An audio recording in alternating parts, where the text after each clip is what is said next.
بسم اللہ الرحمن الرحیم۔ السلام علیکم عزیز طلباء، کیا حال ہیں؟ سب ٹھیک ہیں؟ آج ہمارا 18واں سبق ہے، تو عبارت دیکھ لیں۔ وَلِلتَّعْلِيلِ نَحْوُ جِئْتُكَ لِإِكْرَامِكَ وَلِلْقَسَمِ نَحْوُ لِلَّهِ لَا يُؤَخَّرُ الْأَجَلُ وَلِلْمُعَاقَبَةِ نَحْوُ لَزِمَ الشَّرَّ لِلشَّقَاوَةِ۔ اب ترکیب دیکھ لیں۔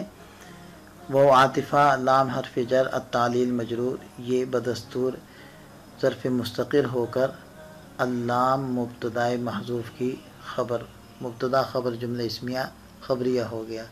نحو مضاف، جئت فعل بفاعل، کاف مفعول بھی کی ضمیر ہے اس کی، اور لام حرف جر اکرامک مضاف اور کاف ضمیر مضاف الیہ، مضاف الیہ یہ مجرور ہو کر ظرف لغو ہو جائے گا جئت فعل کا۔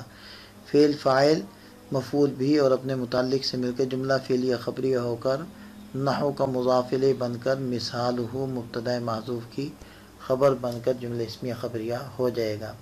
وہ حرف عطف ہے، للقسم یہ ظرف مستقر ہو کر اللام مبتدا محذوف کی خبر ہے۔ نحو مضاف، للہ لام حرف جر اور لفظ اللہ مجرور، جار مجرور مل کر اقسم فعل کے متعلق ہوں گے، کیونکہ یہ لام قسم والا ہے تو قسم کے لیے ہمیں اقسم فعل محذوف نکالنا پڑے گا، تو یہ اقسم فعل کے متعلق ہو کر یہ جملہ فعلیہ انشائیہ بن کر، کیونکہ قسم کی انشاء ہو رہی ہے تو یہ بن جائے گا قسم، یعنی یہ قسم ہو گئی جو قسم کھائی ہے، تو وہ جواب ہو جائے گی۔ جیسے لا یؤخر الاجل، لا یؤخر فعل مجہول ہو گیا اور اجل اس کا نائب فاعل ہو گیا، فعل مجہول اپنے نائب فاعل سے مل کر جملہ فعلیہ خبری ہو کر یہ جواب قسم، قسم جواب قسم سے مل کر یہ نحو کا مضاف الیہ ہو کر مبتدا محذوف یعنی مثالہ کی خبر بن کر جملہ اسمیہ خبریہ ہو جائے گا۔ وہ حرف عطف ہے، للمعاقبہ یہ ظرف مستقر ہو کر اللہ مبتدا محذوف کی خبر جملہ اسمیہ خبریہ ہو گیا۔ نحو مضاف، لازمہ فعل ہوا ضمیر اس کا فاعل جو اس میں چھپی ہے، اور الشر مفعول بھی، اور للشقاوہ یہ جار مجرور ظرف لغو ہو جائے گا لازمہ فعل کے، فعل اپنے فاعل مفعول بھی متعلق سے مل کے جملہ فعلیہ خبریہ ہو کر نحو کا مضاف الیہ ہو کر مثال ہو مبتدا محذوف کی خبر بن کر جملہ اسمیہ خبریہ ہو جائے گا۔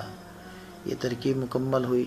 اب آپ ترجمہ دیکھیں۔ اور لام علت بیان کرنے کے لیے آتا ہے، جیسے میں تیرے پاس آیا تیرا اکرام کرنے کے لیے، اور لام قسم کے لیے آتا ہے، جیسے اللہ کی قسم موت تاخیر سے نہیں آئے گی، اور لام انجام کو بیان کرنے کے لیے آتا ہے، جیسے اس نے یعنی فلانے نے بدی کو لازم پکڑا بدبختی کے انجام کے لیے۔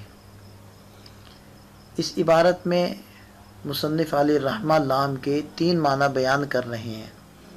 پہلے معنی ہے تعلیل، تعلیل کا معنی ہوتا ہے وجہ اور علت بیان کرنا، جیسے جئتک لإکرامک، میں تیرے پاس آیا تیرا اکرام کرنے کے لیے، تو اس مثال کے اندر جو لام ہے وہ اپنے سے پہلے والے فعل کی وجہ اور علت بیان کر رہا ہے، جیسے جئتک لإکرامک، یعنی لام نے یہاں بتلایا کہ مجھ سے پہلے جو مجیت والا فعل ہے، آنے والا فعل، اس کی وجہ میرا بعد والا اسم ہے اور وہ ہے اکرام۔